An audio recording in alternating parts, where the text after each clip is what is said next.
Saludos amigos, les habla su hermano en Cristo, César Tuñón. Esta vez con la intención de desarrollar el tema, la seguridad de la salvación. Este es uno de los aspectos de la salvación más vulnerados en la iglesia actual, pues hay diferentes tendencias o vertientes interpretativas con respecto a este tema, a este aspecto de la salvación dada por nuestro Señor Jesucristo. Mas antes de hablar del aspecto mismo de la seguridad, quisiera definir qué es esto de la salvación, qué significa en sí en la Biblia la palabra salvación. La palabra salvación en el Antiguo Testamento se refiere tanto al tipo de liberación diaria, regular, como de los enemigos, enfermedades y peligros. Eso lo podemos ver y les pido que los busquen en sus Biblias para revisión posterior. Primera de Samuel, capítulo 10, versículo 24 y el Salmo 72, versículo 4. También como se refiere a las grandes liberaciones que se interpretan específicamente como siendo una parte categórica de la participación única y especial de Dios en la historia humana, así como a las revelaciones especiales de su carácter y voluntad. En el Nuevo Testamento, a Jesús se le presenta como el Salvador de los pecadores, y eso lo vemos en pasajes como Lucas 2:11, Juan 4:42, Hechos 5:31, Hechos 13:23, Filipenses 3:20, Segunda de Pedro 1:1, Segunda de Pedro 11:1 y Primera de Juan 4:14. El título reservado para Dios en el Antiguo Testamento se le transfiere a Jesús en el Nuevo. Cuando una persona se arrepintió y creyó, esa persona recibió la salvación. Tenemos referencias también en Marcos 2:5, Lucas 7:50 y Lucas 19:9 y 10. Por causa pues de la vida, muerte y exaltación de Jesús, la salvación es una realidad presente. Es la liberación del dominio del pecado, de Satanás, y es la libertad para amarle y servir a Dios ahora. Definitivamente, mis queridos oyentes de su programa Teología Reformada, tenemos aquí que la salvación, tanto en el Antiguo Testamento como en el Nuevo Testamento, es iniciativa divina. Pues vemos a Dios liberando de manera regular, diaria, a las personas de situaciones. Vemos a Dios liberando por iniciativa propia al pueblo de Israel, de pueblos superiores en número, superiores en fuerza, y librándolos de manera milagrosa de pueblos que pudieron haberlos masacrado sin piedad. Vemos también que, como bien descubrimos en esta definición, que el carácter salvador se le transfiere a Cristo en el Nuevo Testamento. Cristo viene a ser el autor de eterna salvación y la consumación lógica de todo este proceso que Dios ha ideado desde el inicio de la fundación del mundo hasta nuestros días. Quiero decir que la salvación, mis queridos oyentes, no es iniciativa del hombre. El hombre no puede salvarse, por más que quiera, por más buena intención que tenga, por más obras buenas que haga, por más ideologías que planee. El hombre no puede brindarse a sí mismo salvación. Prueba de esto son las múltiples religiones que existen en la humanidad, y que todas ellas tienen y predican la prerrogativa de ser las que aseguran la salvación que el hombre necesita de su ser, de su alma. Mas sin embargo nosotros vemos en esta definición que no es así, que Dios es quien salva al ser humano. Dios es quien libera al ser humano. Y cada uno de los tratos que Dios ha tenido con el hombre en la humanidad ha tenido esa constante. Dios acercándose al hombre y proponiéndole el plan de salvación. En verdad que esta definición que acabamos de leer es excelente, ya que nos aclara el significado de esta palabra y cómo Dios lo aplica. Ahora, también debemos ver en quiénes se hace efectiva cuáles son los requisitos para esta salvación. Y nosotros vemos en la Biblia, mis queridos hermanos, que la salvación tiene como requisito que invoquen a Dios. Y vamos a estar buscando Hechos capítulo 2, versículo 21. Hechos capítulo 2, versículo 21. Y dice así este versículo pues de la palabra del Señor. Dice: y todo aquel que invocare el nombre del Señor Jesús será salvo. ¿Por qué es un requisito para la salvación? Porque el que invoca al Señor es el que ha sido convenido por Dios internamente a buscarle, a pedir auxilio. ¿Y por qué decimos esto? Porque esto lo vemos, hermanos, en el discurso de Pedro, del cual es parte este versículo 21. El discurso de Pedro, en el capítulo 2 de Hechos, dice: entonces Pedro, poniéndose en pie con los 11, alzó la voz y les habló diciendo: varones judíos y todos los que habitáis en Jerusalén, esto os sea notorio y oíd mis palabras. Porque estos no están ebrios, como vosotros suponéis, puesto que es la hora tercera del día. Mas esto es lo dicho por el profeta Joel: y en los postreros días, dice Dios, derramaré de mi espíritu sobre toda carne, y vuestros hijos y vuestras hijas profetizarán, y vuestros jóvenes verán visiones, y vuestros ancianos soñarán. Y de cierto, sobre mis siervos y sobre mis siervas, en aquellos días, derramaré de mi espíritu y profetizarán. Y daré prodigios arriba en los cielos y señales abajo en la tierra: sangre y fuego y vapor de humo. El sol se convertirá en tinieblas y la luna en sangre, antes que venga el día del Señor grande y glorioso. Y entramos al versículo 21, que dice: y todo aquel que invocare el nombre del Señor será salvo. Tenemos que hacer notar que este pasaje lo saca a colación Pedro de la profecía de Joel en el Antiguo Testamento, y lo enfoca al final, después de decir que en estos postreros días iban a haber señales y prodigios, iban a haber personas que iban a profetizar y a soñar. En este versículo dice que estos, de los cuales el Espíritu se iba a derramar, eran los que iban a invocar el nombre del Señor para ser salvos.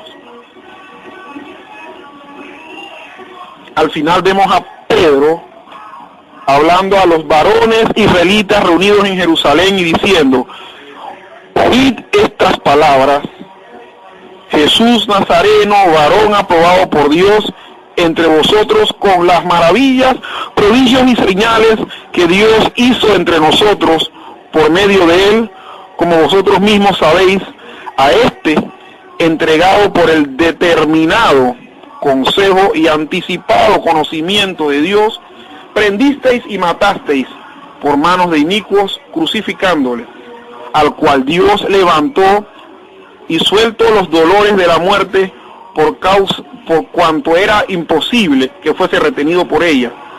Porque David dice de él: veía al Señor siempre delante de mí, porque está a mi diestra, no seré conmovido. Por lo cual mi corazón se alegró y se gozó mi lengua, y aún mi carne descansará en esperanza, porque no dejarás mi alma en el Seol, ni permitirás que tu santo vea corrupción. Me hiciste conocer los caminos de la vida, me llenarás de gozo con tu presencia. Y sigue diciendo: varones hermanos, se os puede decir libremente del patriarca David, que murió y fue sepultado, y su sepulcro está con nosotros hasta el día de hoy. Pero siendo profeta y sabiendo que con juramento Dios le había jurado que de su descendencia en cuanto a la carne levantaría a Cristo para que se sentase en su trono,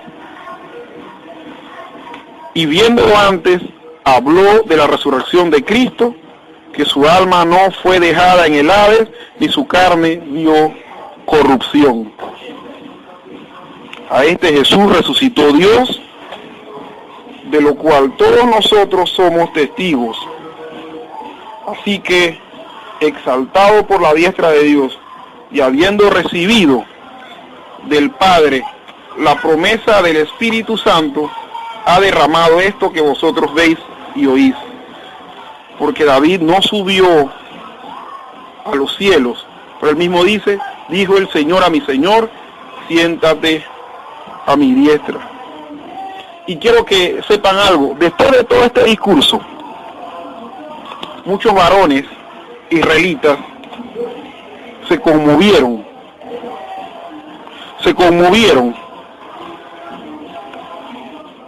y dijeron a Pedro y a los apóstoles: varones hermanos, ¿qué haremos? Y es donde Pedro le dice: arrepentíos y bautícese cada uno de vosotros en el nombre de Jesucristo para perdón de los pecados, y recibiréis el don del Espíritu Santo. Así que un requisito, mis queridos oyentes, para esta salvación que Dios brinda, es que podamos invocarlo. Y de la única manera que nosotros podemos invocar al Señor es que, habiendo oído la palabra, seamos convencidos por el Espíritu Santo y digamos aquello que dijeron esos varones israelitas: varones hermanos, ¿qué haremos? Otro de los requisitos para obtener esta salvación es que haya arrepentimiento. En Marcos capítulo 1, versículo 15, Marcos 1:15, vemos lo que dice las Escrituras con respecto a esto de arrepentirse. Y dice lo siguiente: diciendo, el tiempo se ha cumplido y el reino de Dios se ha acercado. Arrepentíos y creed en el Evangelio. Arrepentíos. ¿Qué es arrepentimiento? Es cambiar de mente, es cambiar de forma de pensar. Y definitivamente el hombre, el ser humano común y corriente, no puede cambiar su forma de pensar si no es convencido por Dios, si no es transformado en su corazón y en su mente, para entonces suplicar perdón a Dios, para cambiar el rumbo de su camino. Definitivamente que quien no se arrepiente, y como bien Pedro le dijo también en el versículo anterior y en lo que tratamos para explicarlo, dice: arrepentidos y bautícese cada uno en el nombre del Señor Jesucristo. Arrepentidos, es decir, cambien su mentalidad, cambien el rumbo de su vida y no vuelvan a actuar de acuerdo a eso, no vuelvan a actuar como lo han hecho. Es más, el arrepentimiento que debe tener el hombre es, además de sentirse culpable de que Dios le lleve a su corazón esa culpabilidad de la muerte de Cristo, es saber que una vez perdonado por Dios, Dios le va a dar la capacidad para vivir una vida diferente, una vida con otra dirección. El otro requisito es que se tenga fe. Y en el Evangelio según San Juan, en el capítulo ya muy conocido por nosotros, el capítulo 3, versículos 14 al 18, vemos pues lo que nos dice las Escrituras.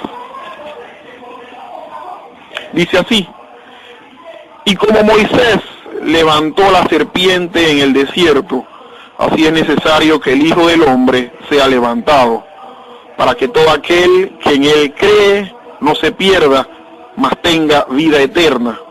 Porque de tal manera amó Dios al mundo, que ha dado a su Hijo unigénito, para que todo aquel que en él cree no se pierda, mas tenga vida eterna. Porque no envió Dios a su Hijo al mundo para condenar al mundo, sino para que el mundo sea salvo por él. El que en él cree no es condenado, pero el que no cree ya ha sido condenado, porque no ha creído en el nombre del unigénito Hijo de Dios. Requisito: tener fe, creer. Y solamente le puede salvar al que escucha la palabra de Dios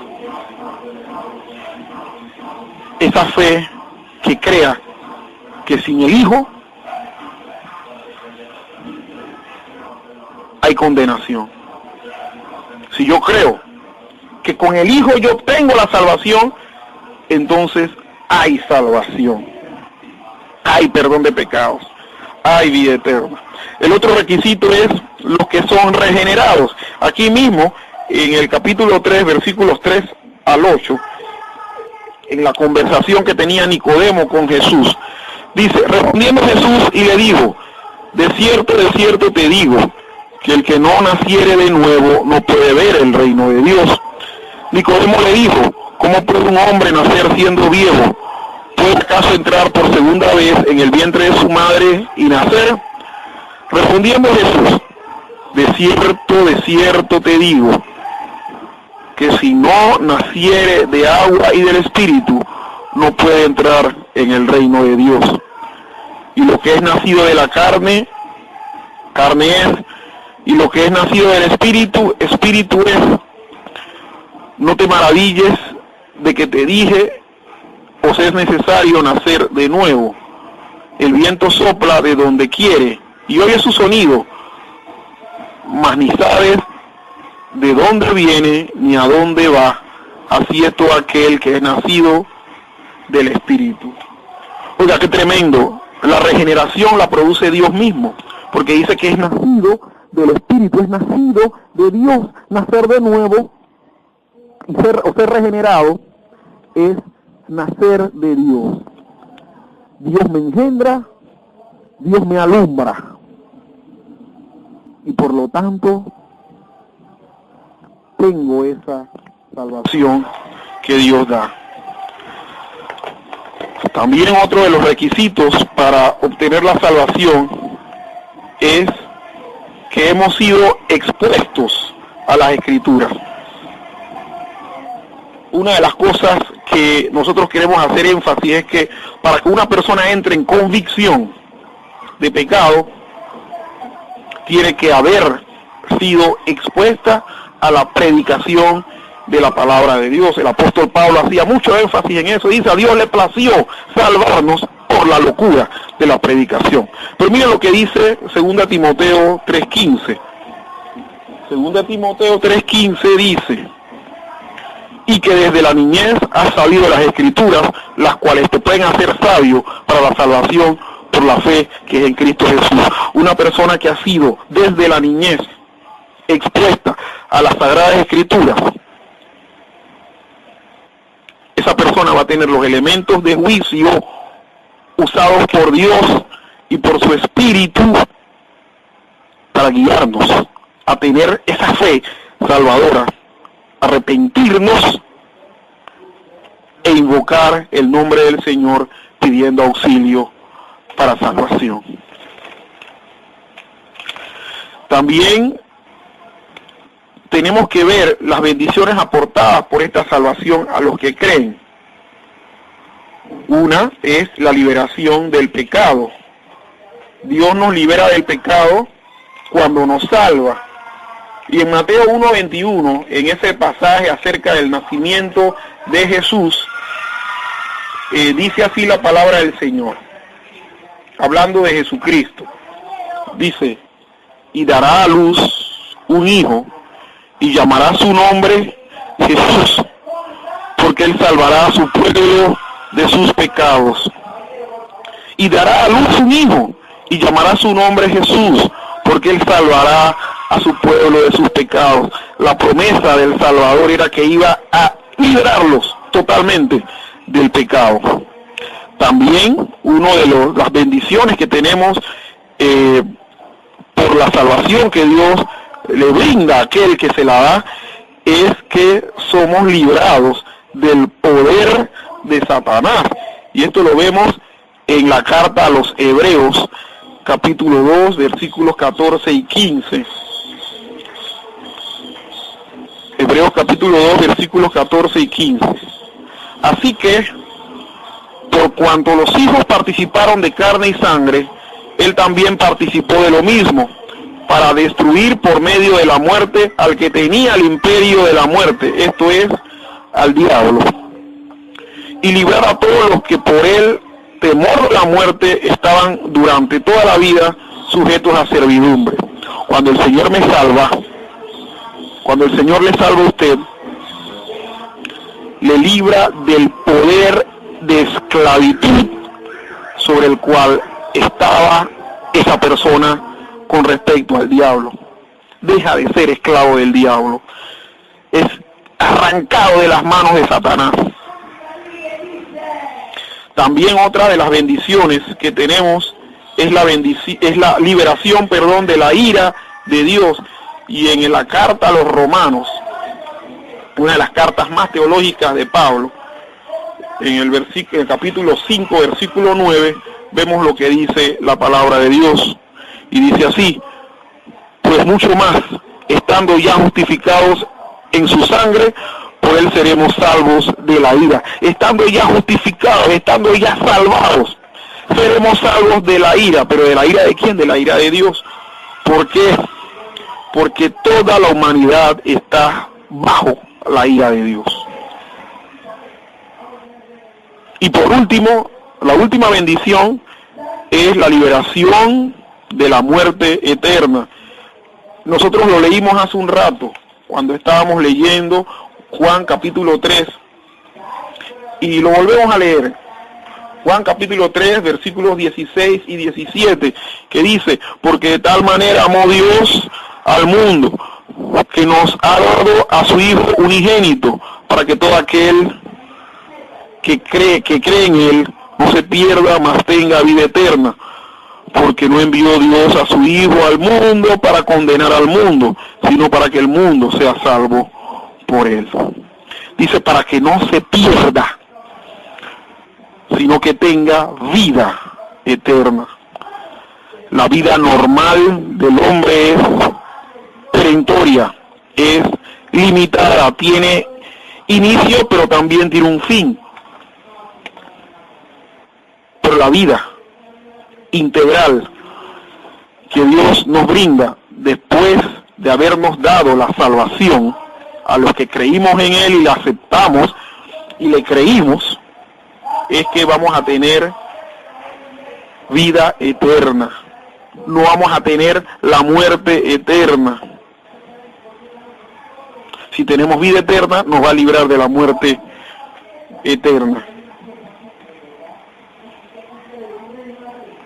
Estas bendiciones, mis queridos hermanos, se aplican a las siguientes personas, o al siguiente grupo de personas, a los elegidos para salvación.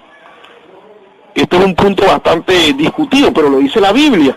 Y segunda de Tesalonicenses, capítulo 2, versículos 13. Segunda de Tesalonicenses 2:13. Miren lo que dice. Dice así: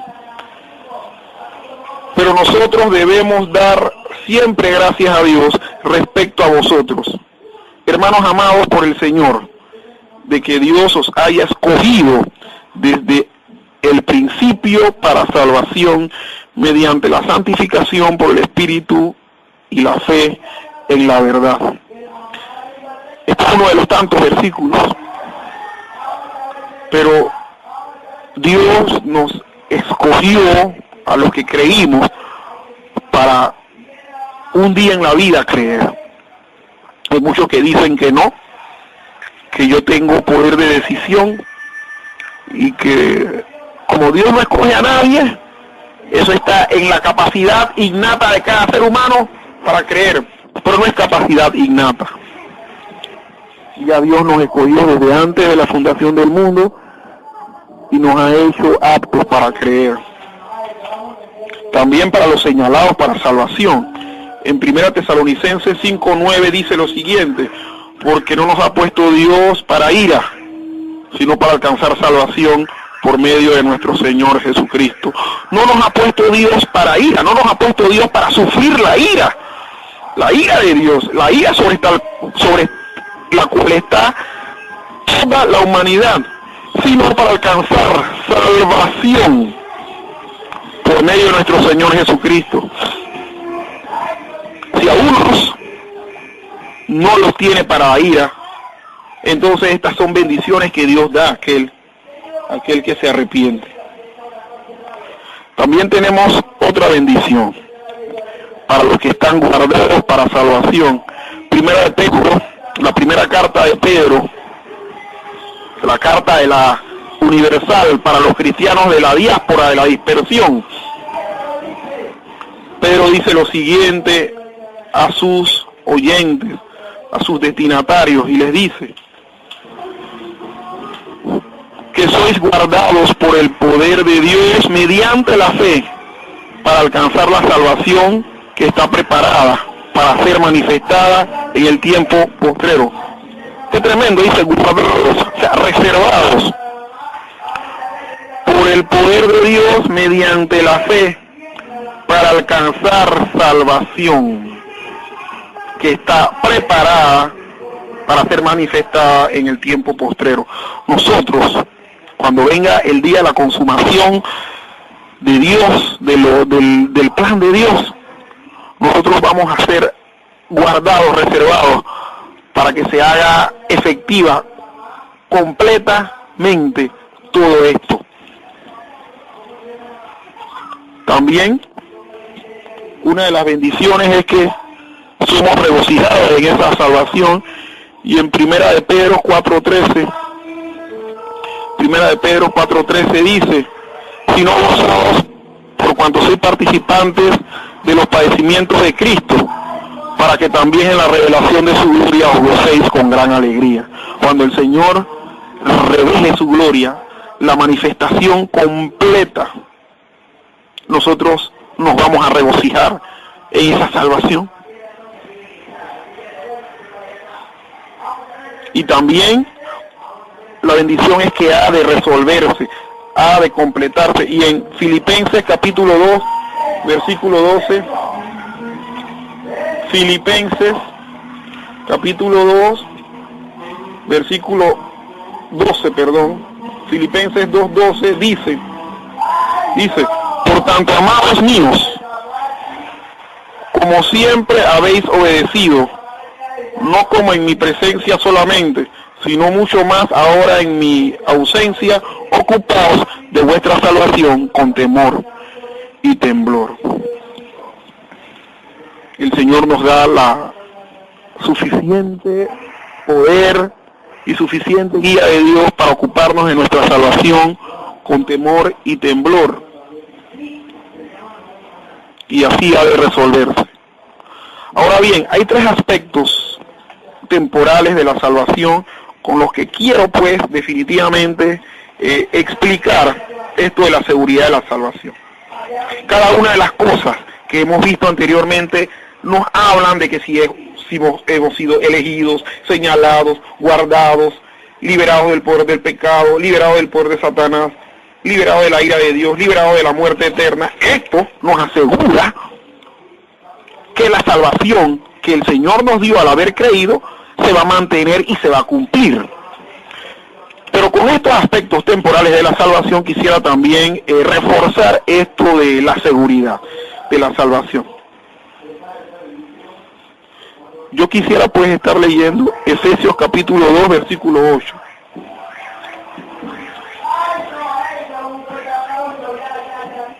Efesios 2, versículo 8 dice: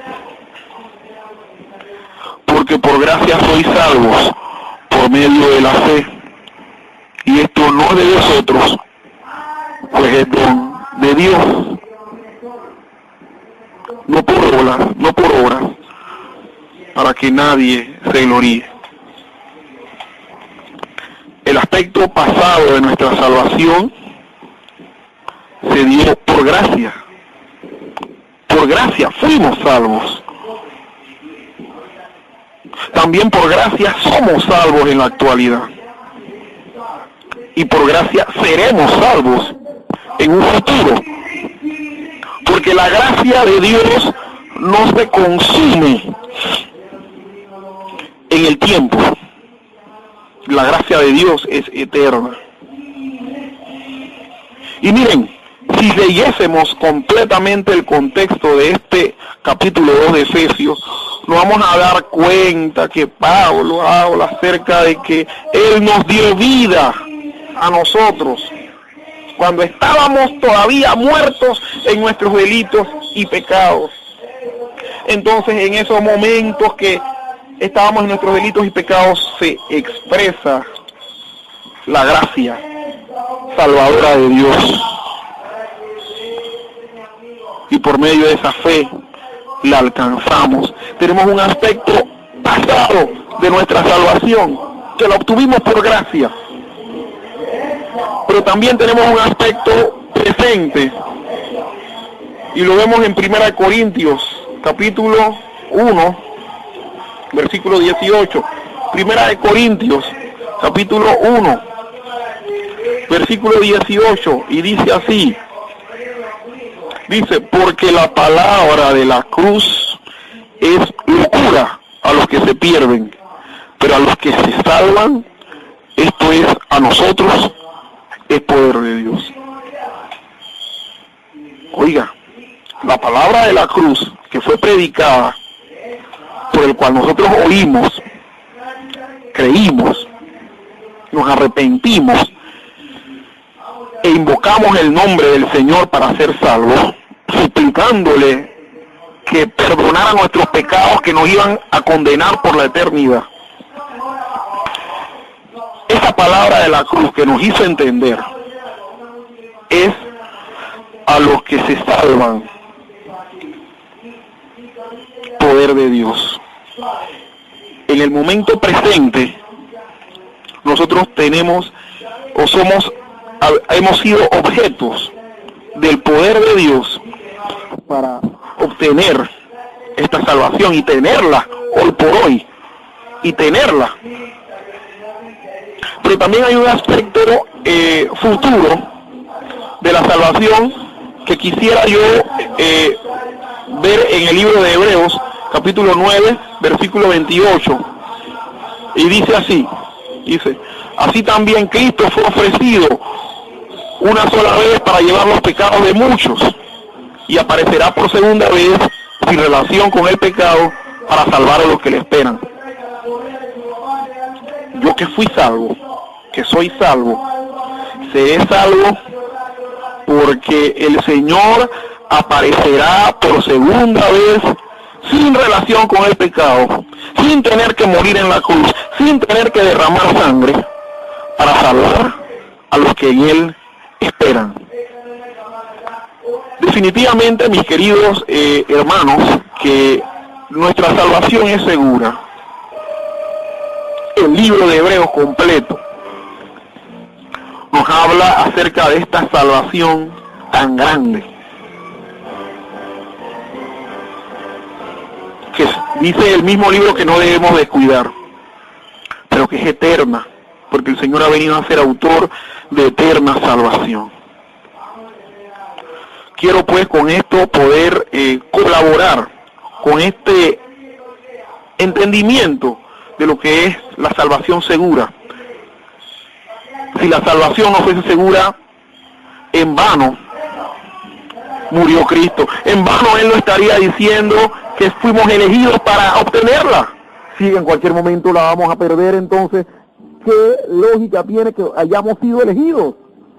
O que señalados para tenerla también, o guardados para obtenerla en un futuro, o regocijados en el hecho de la manifestación futura y gloriosa del Señor. No tiene sentido ninguno si no es segura que todas estas cosas se nos digan. No tiene sentido que la salvación no sea segura y que haya liberación del pecado. Entonces, si Él me libera del pecado y la salvación no es segura, eso quiere decir que yo puedo volver a caer, ser presa del pecado, o que puedo volver a caer en las manos de Satanás. Entonces, esa liberación no fue tal.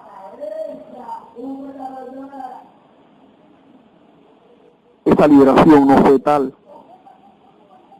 No tiene sentido que la salvación no sea segura y que Él nos libere de la ira de Dios, porque ¿para qué no va a liberar de la ira si en cualquier momento vuelve y se enoja y vuelve y nos vacía su ira? No tiene sentido, mis queridos oyentes. No tiene sentido, mis queridos hermanos. Esperando pues haber podido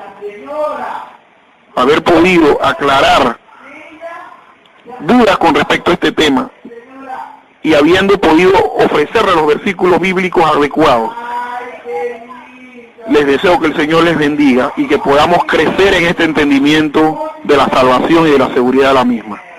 Amén.